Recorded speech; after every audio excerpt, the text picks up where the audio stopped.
Okay, so today's topic is about the illusion of having your dream car. I'm going to start with some background about the channel and what made me start it.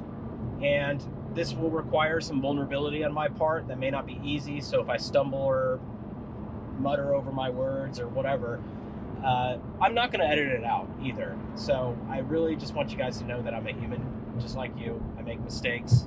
I think that we live in an age where everything is so polished and what we're being presented that we don't get down to the raw truth of things. And that is kind of the impetus of this video.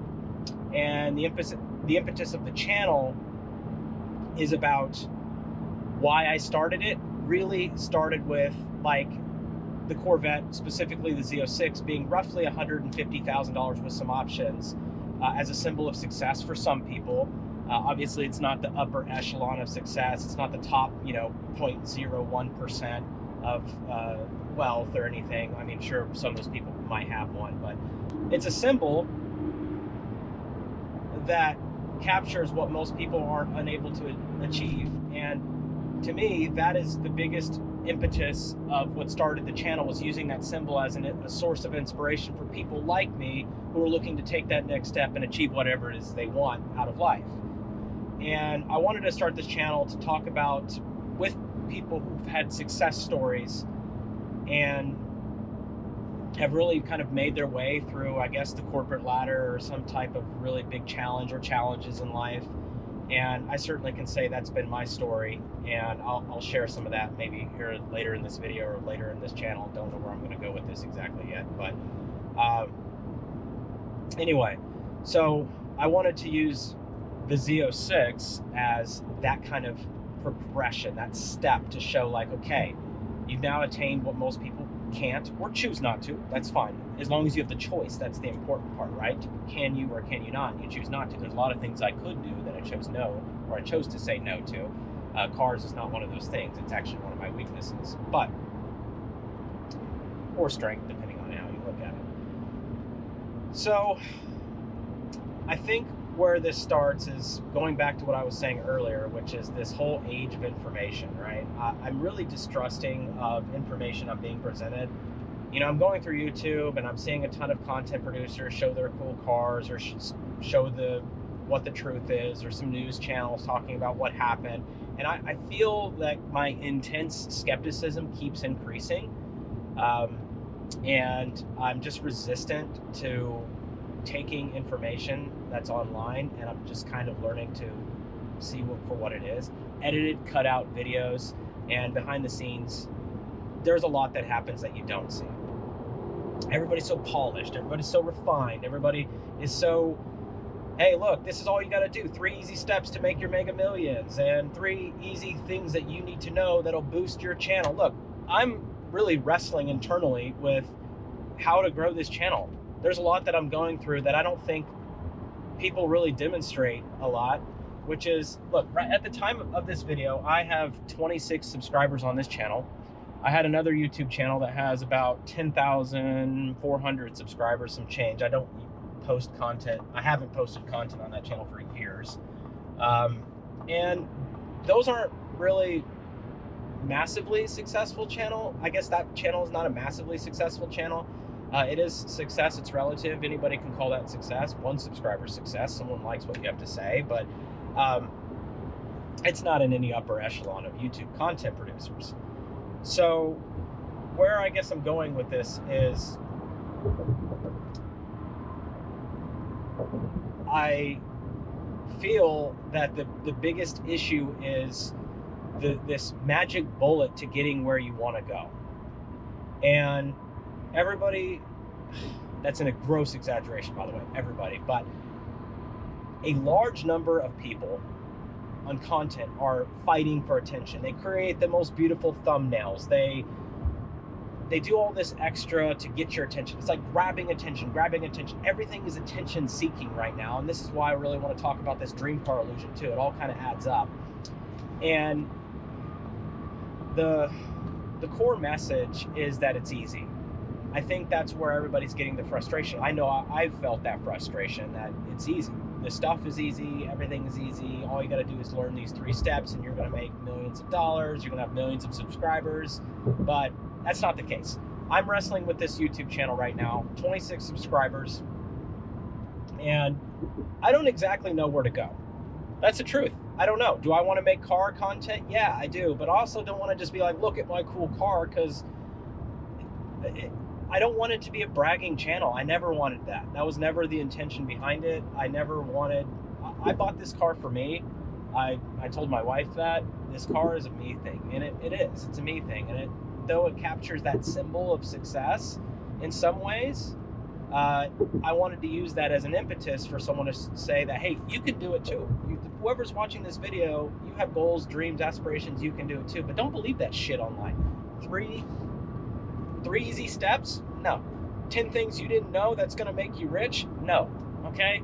There are thousands of things that you don't know. There are millions of things that you don't know that could be helpful. And I've certainly, as I've gotten older, have realized that I don't know jack shit, which is part of why I'm wrestling making this channel, right? I always want to produce content that I think is valuable, but there's this inner mechanism that tells me, like, dude, nobody gives a shit. I mean, that's what I wrestle all the time. I come from a place where, as a child, I screamed for attention from my parents. My brother got all the attention from my parents, and he was a difficult kid, and he had all kinds of emotional issues, and he got all the attention from my parents. So I was the younger brother, and I watched my parents give him attention when he had, I would say, terrible behaviors. So I think at some point subconsciously I modeled those behaviors, and those terrible behaviors that literally sabotage every aspect of your life creep in unconsciously into your life, and you're just blowing shit up everywhere. Today I'm 36 years old. I mean, I've been 36 for a while, but like today, as I'm making this video, I'm 36 years old. And I could have been where I'm at today 10 years ago, 15 years ago, had I not experienced or modeled a lot of that home behavior that I thought would get me attention, and from my parents, and validate me and make me feel like I'm loved or cared for as a person. And I think a lot of the path to success isn't just do these 3 simple things. It's go inward and figure out what the hell is actually stopping you from success. And because inherently, as humans, we are all successful. Success is unlimited. A part of you is preventing you from attaining that success, but your default is success. You are full of infinite abundance as a person and as a human being, and you can attain whatever it is you want out of life, and in some weird quantum way, you already have it. You are just preventing that manifestation in this reality. And that sounds like a bunch of juju to sell you something. The good news is I don't have shit to sell you. I really don't. So, but I look back and I go, how many courses have I taken? How many gimmicks have I bought for, low price of $297? I'll sell you my 20-day course that will show you how to make millions, money back guaranteed if you don't make it. Look, it's a numbers game with these guys. They don't expect anyone to go refund it, really. So even if it doesn't work for you, the numbers add up. You get a refund, they'll refund you. Most of them will. I can't say everybody will. They'll refund you for sure. And at least anybody who's doing somewhat of an honest business will refund you. But the numbers may still work out. The margins are so high on information products that it doesn't really matter. They can refund you and it's not really any big deal to them. So, yeah, they can offer those kind of guarantees. And I've fallen for that shit so many times. Not that I didn't get value from it. There's certainly value in those things. But those things are a small fraction of what has really allowed and enabled me to be more successful in my life. It wasn't my ability to learn how to do some digital marketing. It wasn't my ability to work on a business. It wasn't my ability to go be a business consultant. It wasn't my ability to just hustle. It wasn't my ability to grind. That's what everybody will tell you. It's the hard work. Yeah, that's part of it, right? But if you're tormented and you are somewhat jacked up on your inside, and that trauma response, whatever that response is that you've built due to that internal philosophy or whatever you've modeled earlier in your life, that is what's stopping you. And whatever that response that generated from the experience that caused that trauma is preventing you from success. It doesn't matter how many courses you've taken. Take it from me. I've spent probably hundreds of thousands of dollars taking courses, educating myself on how to be successful in life. And I'm telling you right now, you don't need to do any of that shit. You really don't. I mean, you know, like, the brother thing is one small example of what's manifested in my life. There's plenty of other examples I can go into, but my background is I came from basically nothing. My dad was on disability, is on disability, and he hadn't worked in probably 40 years due to, you know, mental incapacity, I would say. He's an incredibly intelligent person, very thoughtful, probably the kindest person I know in my life.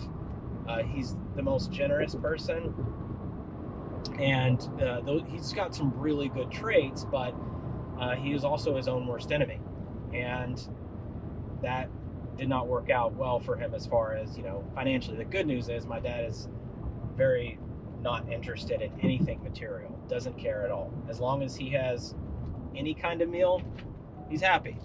So he doesn't need anything. He feels okay with the way it is. Now, I question where the happiness, if he's actually truly happy, but I think, you know, on the surface, he's not attracted to those things, which is great. It's actually admirable in a lot of ways. But going back to what I was saying, my mom worked her ass off, but didn't really have any real experience that's going to earn her a substantial income, or, you know, skills that would earn her a substantial income. So she did a lot of work being in clerical work and administration work, like front office work.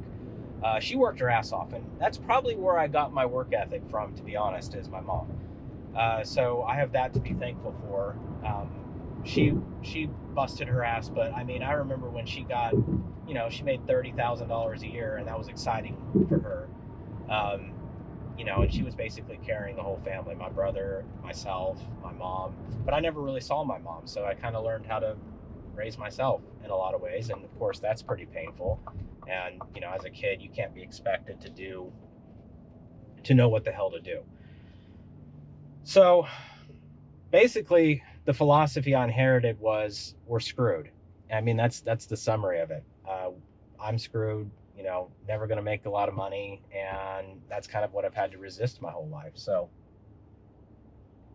I never would have thought, you know, there was a part of me that did believe I could make an exorbitant amount of money in my life. I just really wanted to prove to people that I could do it. And that was kind of the big impetus. I can do it, I can do it, I can do it. And that was very, very, very prominent in my younger years, of like proving, like trying to prove that I can do it. So if somebody said I couldn't do it, I would show them that I can.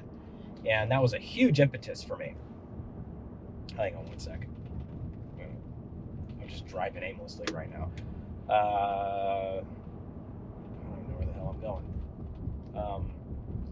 So yeah, that was a big impetus for me, was proving my worth to people and proving that I was capable. Because I guess, when I say I guess, I know a part of me felt entirely incapable, out of control, and I couldn't do it. That is the reality of the situation. So as I got older, I started really challenging that a lot, and, you know, my motivations changed, but that's not important to this video. What is important is talking a little more about that belief system that I created. And, you know, so I was 15, 16, and I thought that, you know, this kid craving attention, that's what I wanted. I craved the freaking attention. I wanted the attention so badly from someone, something. I remember the first time that I got any attention. I didn't get attention from girls. I didn't get attention from friends. I like seriously, like I didn't get any freaking attention at all. I was a kid starved from attention. I didn't get attention from my parents. I didn't get attention from my brother. I was basically just attentionless. That's the story I make about the situation, right? Is I was attentionless. And so I think an unconscious part of me was really trying to earn that attention. I remember my brother thought I got super egotistical in my teens, and I think he's probably right. It was all a front, though. You could call me a self-absorbed narcissist in my teens, and I was, but it was coming from a wounded place. And sorry, I'm stumbling a lot, but I told you I would. And as I think through this, because I don't know exactly what I want to disclose, how much I want to disclose. So I came across this guy, and this guy was, I was looking at Corvettes online because I thought they were the coolest looking cars. The C3, the third generation Corvette, I thought they were the most badass looking cars that anybody could get. And, you know, at that time, the C5 was out, I think. Was it C5? Yeah. Yes, the C5. And this was in the early 2000s. I was in high school, and I couldn't afford a C5. There was no way. I was broke. I was completely 100% broke. And so I was looking at C3 Corvettes. I didn't really have much money, but my grandfather was pretty well off, my dad's dad. And I figured if he can cover a small down payment, I could cover the rest of the car. I just got to find one that's and I obviously wanted to exchange like some work or do something for him that would earn me that down payment. And I remember that the big impetus behind this car was it was a love for the car. Don't get me wrong, I actually liked the car. But also I remember thinking this would get me the girls. And that's why I laughed earlier, because I thought this car, oh, it's going to show people I'm successful, and it looks badass, and it looks freaking. And, you know, one of the early lessons I learned when at this time was that cars don't get girls, at least good ones. And dogs do, though, but cars don't. And girls don't give a shit. Most girls do not give a shit about your car. They don't give a shit. They don't even know. They don't care. It's not about getting girls. I learned that early on. If you want to attract girls' attention, walk your dog in the park. You're gonna have a lot better odds. Trust me. But I remember thinking that would get me attention from girls. That was a big impetus. It was a big motivation. And so I was so motivated to get this car, not only because I thought it looked cool myself, but I thought it would finally give me the attention that I wanted. So it was a 1978 C3 that I found on Craigslist. And today, if you saw an ad like this, you would think it's a total scam, right? So I went on, messaged the guy. I think the guy's name was Craig, if I remember correctly. I'm not 100% sure, but I think it was Craig. And I showed up at his house. He showed me his car. This guy truly didn't give a shit either. I mean, I was 16 or 15. I think I was 16. I'm pretty sure I was 16. I showed up at his house, knocked on his door, looked at his car. He basically financed me himself, like private party financed a 16-year-old. I guess he really needed to get rid of this car for whatever reason.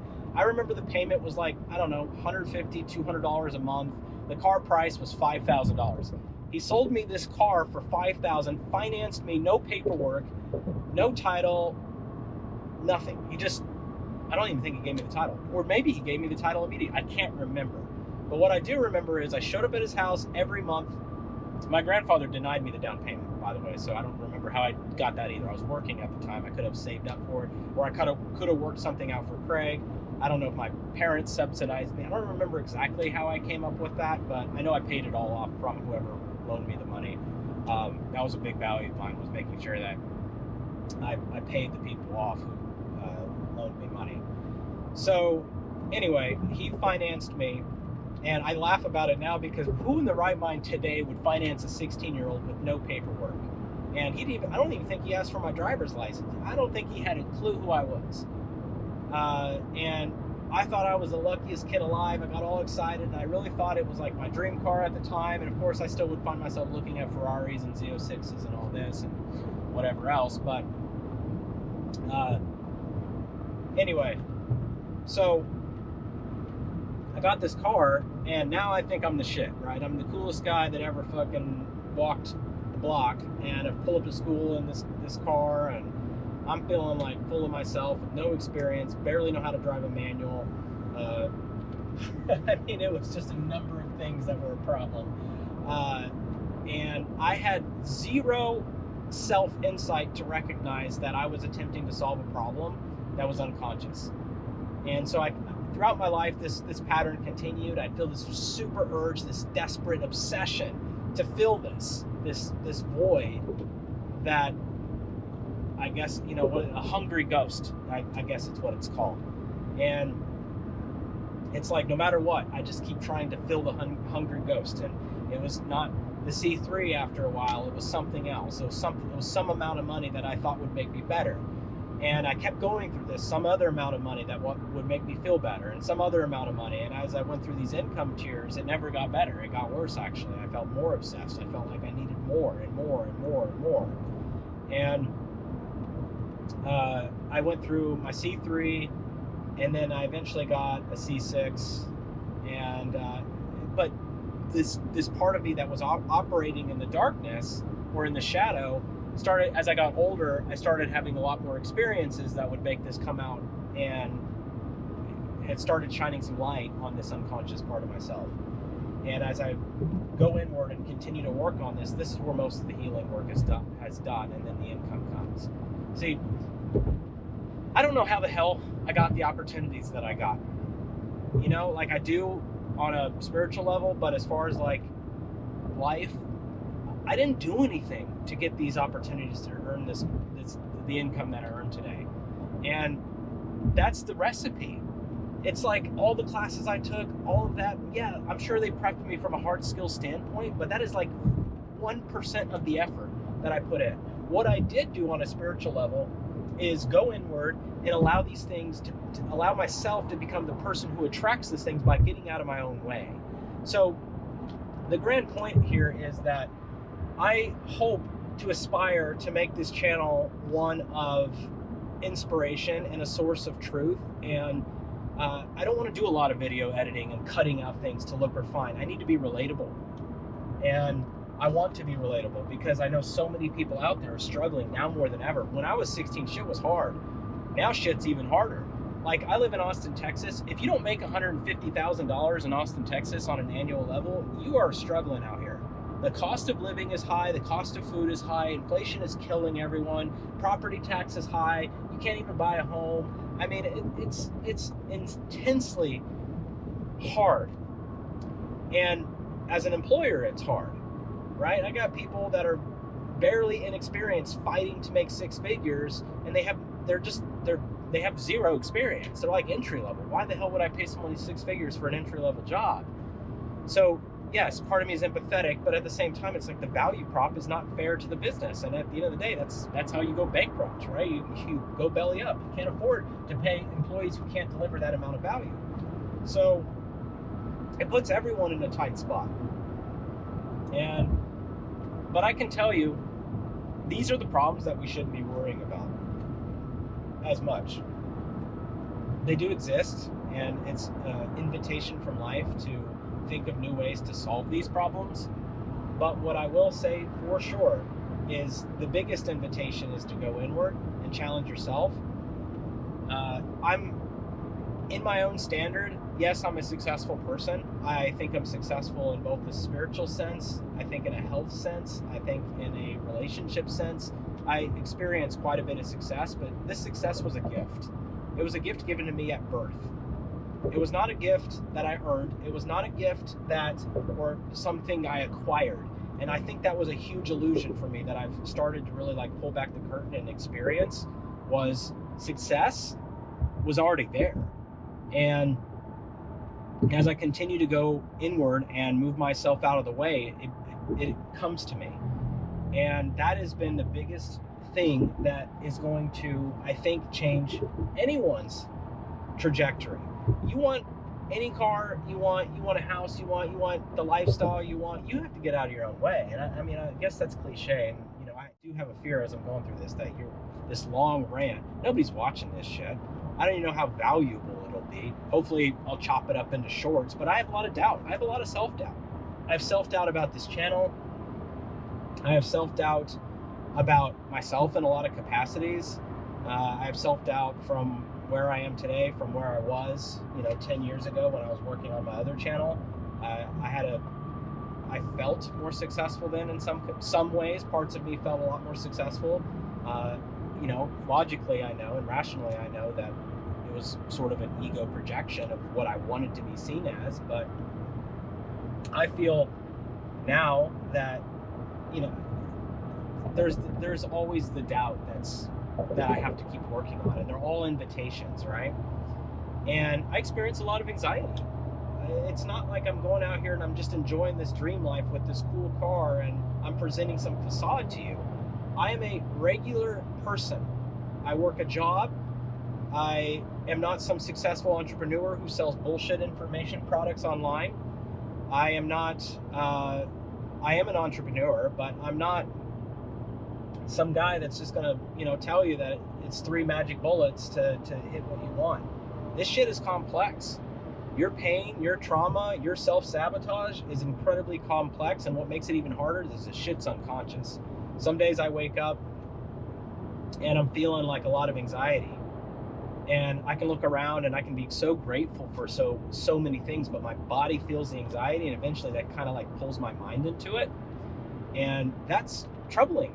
That's challenging. That's difficult, because it's like taking me out of the present moment of what so many things to be grateful for. And I feel and it's like this wrestle. It's like this fight that I got to put up with and wrestle with all day long until I can figure out, okay, how do you get under the anxiety? What's actually causing the anxiety? And talking through it with myself. And I do a lot of parts work and I do a lot of types of work, but this shit's not easy. And I don't want anybody to feel it's impossible. And I see a lot of comments on YouTube. I see a lot of people saying things like, I can barely pay my bills. I can't afford that car. You got to avoid that kind of talk. That shit is not good, right? And you have to cut that shit out. You can't be saying things like that. And maybe you can't afford the Z06, and if you have the privilege and the opportunity to choose not to, that's great too, right? If you can afford a freaking, $900,000 car, $1.2 million car, that's great. And you have the choice, that's even greater, right? Is having the choice. And I really hope that this video is bringing value to anybody who's watching it in some capacity. Maybe I'm just a fool for trying to deliver real vulnerability in a society that's competing for everybody's attention all the time. And trust me, I got the dopamine hook too. They got me, and I hate it. I don't really play around on a lot of social media, but YouTube got me. It knows all my interests. It knows everything about me. Everybody's in my face screaming. It's like walking into a busy marketplace and everybody's yelling you, fresh fruit, only 10 cents. And you got 70 people doing this and your brain is scrambled. And I hate that shit. I hate it, because everybody's promising me that, this shit is easy, and I know the truth. So I can just say no. Sometimes I can just go, you know what? No. And I'm just really disappointed in the trajectory we've taken as a country, as a society. This information age now become attention age. That's what I call it.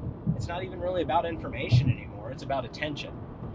Because I can tell you, if we lived in an information age, I would expect people to be a hell of a lot smarter than they are. I don't see a lot of real intelligence anymore. I see, let's Google it for everything. There's just, nobody knows anything.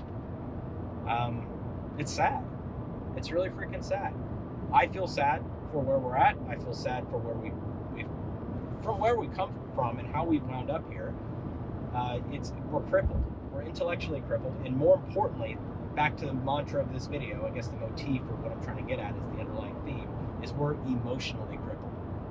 We destroy ourselves emotionally, and we prevent the abundance that was given to us from God, the universe, the divine, the cosmos, whatever the hell you want to call it. The infinite amount of abundance and gratitude and happiness that comes from God, I'm going to use that word just to keep it simple, that we're given to at birth. That was our birthright. That was all of our birthright. And it's not about what skill you learned. skill is part of it, sure, but it's about how you've approached the challenge with a philosophical perspective that needs challenging, right? You need to challenge the challenge. And I remember yesterday, it was like I got to a point where I was having so much severe anxiety, it was almost ruining my day. And it was Thanksgiving. And it was a perfect day. I had a great meal. I was with my daughter. I was with my wife, with my dog. It was amazing. And I was having so much anxiety, and I was like, why am I throwing this away? And it's because that part of me that's screaming for attention again, everybody was so busy that it's like, oh, well, you have to be fucked up to go get attention from the people who love you. And I think that was the impetus behind it. And that's fucked up. It really is. It was making me feel like I was broken to cry for attention unconsciously. And I didn't realize that at first, right? It was completely unconscious. I didn't know why I was feeling anxiety for so long. But then I started talking through it and thinking through it. And I'm going, oh my God, I'm trying to get attention right now. And a piece of me is screaming for attention. And the only way you're going to get it is by feeling and looking broken so somebody can show love to you. It's really, really complex. And it's hard for me to be this vulnerable on camera and talk about this shit, but that's the truth. So I don't want you guys to look at me and go, hey, this guy's successful and he doesn't know what it's like. Dude, I know what it's like. I know what it's like going through this shit. I know what it's like every day. I don't wake up, chilling. I remember I watched a YouTube video one time of this guy that's like a day in my life, and he woke up sipping coffee, worked literally like 30 minutes. He was on his computer and it looked like he was just playing around it looked like he wasn't even working. And then it's one of those videos that's like 8 p.m., 12 p.m., 1 p.m., 3 p.m. workout. The guy works out, he's super fit, he's jacked, he's got all the money, he has this big ass mansion, and his work hours were like 10 minutes. And that might be the actual situation, but 99% of me says that's a bunch of shit just to get views, again, competing for attention. The reality is that most of us live in a information crammed society. We are getting our brains exploding with so much shit. We are doped up on dopamine. Seriously. The thumb crisis is real. The fucking swipe, that's real shit. I'm a YouTube junkie. I hate it. Part of me wants to I have to shut it off. Yesterday, I'm like, I'm done. I can't, I'm not even going to touch my phone anymore. And my wife, she loves TikTok, but she's so busy that she doesn't get a lot of time to play on TikTok. But everybody wants that dopamine hit. And sometimes it's simple as a swipe. Other times it's as complicated as you think getting a dream car will be, right? It's like, I'm not going to get that hit until I get my dream car. You know what? It's all dumb. It's all dumb. Yes, there's so much fun in cars to be had, but I think the challenge really is, how the hell are you going to have that fun without having any material? How do you generate that feeling from inside of yourself without having anything else? That is the challenge that I'm working through today. Is I don't need the next thing to feel good. I don't need the next thing to be happy. Would I like to play with it? Sure. I'd like to have different experiences. That's what life's about. But I don't need to. I need to learn how to generate the feeling without having any of that shit. I know some of you watching this probably are going to be like, yeah, I already know how to do that. Great. Right? But I would say that probably most of us in society are pretty, they're struggling. And it doesn't matter how much money you have. It doesn't matter how successful you are. We are being bombarded. There's an assault on our intellectual capability. There's an assault happening on our emotional side. We're not taught how to manage our emotions effectively. I didn't learn shit about anything about managing my emotions. There's two styles of upbringing I had. One was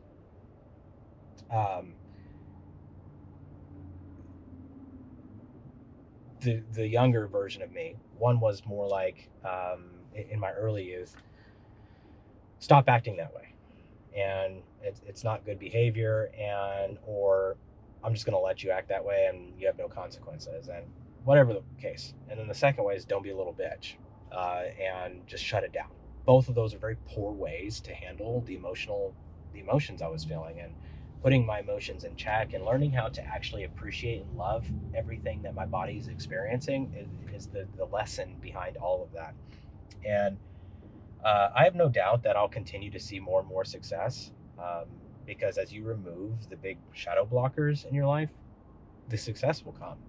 I can't tell you how I am where I am today, and every year more and more opportunities are attracted to me, and I don't feel like I'm doing much. I'm just working on myself and trying to be a happier person.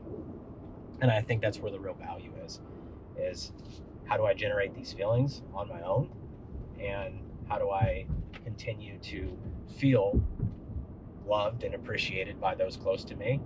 And that is my personal responsibility. And those are the things that I think really add a lot of value. So anyway, tying this out, hope this video brought value. I hope that I'm not wasting my time, or my inner fears are validated, or I'm even using you guys' feedback as a mechanism. I hope that I'm not doing that as a mechanism to validate what I'm saying, because I know there's people out there that there's something in here that might be valuable. I really hope that there's people out there this video can help, and maybe, just maybe, it'll push you in the right direction. And or maybe it'll just say, you know what, you only live once, YOLO, fuck it, I'm buying my dream car today. I don't know. I just want everybody to be more conscious and happy and having fun and more connected and being a stronger community. And that is truthfully what comes from my soul and my heart. And so anyway, thank you all for listening. If you made it this far, I'd be impressed, but thank you very much. And I don't know what else to say. Have a great one. If you like this content, click the like button and subscribe below, and I'll provide more long rants that have nothing to do with anything, and hopefully you'll get some value out of it.